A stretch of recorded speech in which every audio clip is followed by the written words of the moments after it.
olwalira abavubuka okwetooloola amasaza ga Buganda gonna bakiise embuga ku mukolo ogubadde Mengo.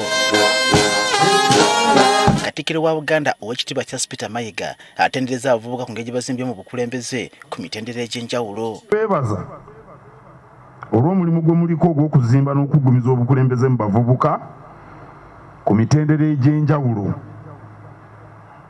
era okuteekateeka abavubuka mu bukulembeze y'emu ku nsonga eziri ku mwanjo mu buweereza bw'Obwakabaka ku mitendera egy'enjawulo era tubatunuulira n'eriiso jjogi. Wano wasinzidde n'asomoza abavubuka abawala okoma okwesuulirayo ogwa naggamba ku nsonga z'ebyobufuzi so nga bangi balina obusobozi. Tuliba tuli awo olumu Kabaka oba alituwa ne Katikkiro omukazi ani amanyi. Naye bateeka okuba nga bawolesezza obusobozi ate obukulembeze babuzimba. Kyova olaba nti minisita byayogedde binkutta omubabiro kubanga abadde nnyo ku nsonga y'obukulembeze. Tebajja kuva eri basange omukazi ali awo atambula ku luguudo bamugaye gwe Puukino. Ayina okuzimbibwa okuva eno wansi.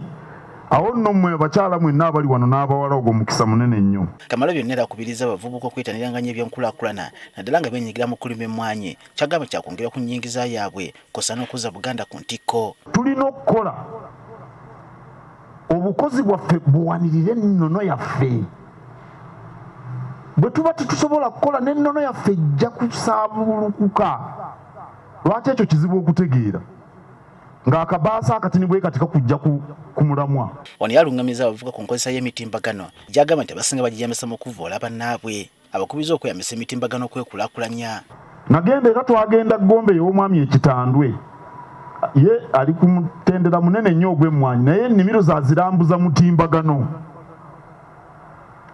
Ennimiro yagitemamu ebiwayi. Ekiwayi A, ekiwayi B, ekiwayi C, Ca. Agamba bali abaliyo kakati munda gebifa mu kiwayi A ku ssimu ng'ali mu ofiisi ne bamulaga nga balima nga banoga nga balaba. Kati ye bw'agendayo agenda kakasa bino bye bamulaze ku mutimbagano. Kati mu abavubuka temuva ku masimu.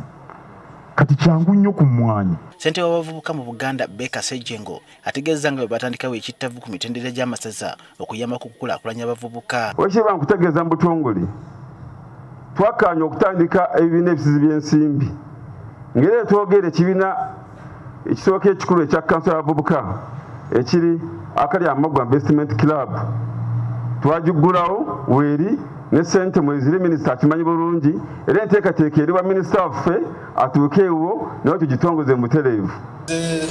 David Rujjakiguli ng'anooneddwa okubeera ssentebe mu Buganda Youth Council.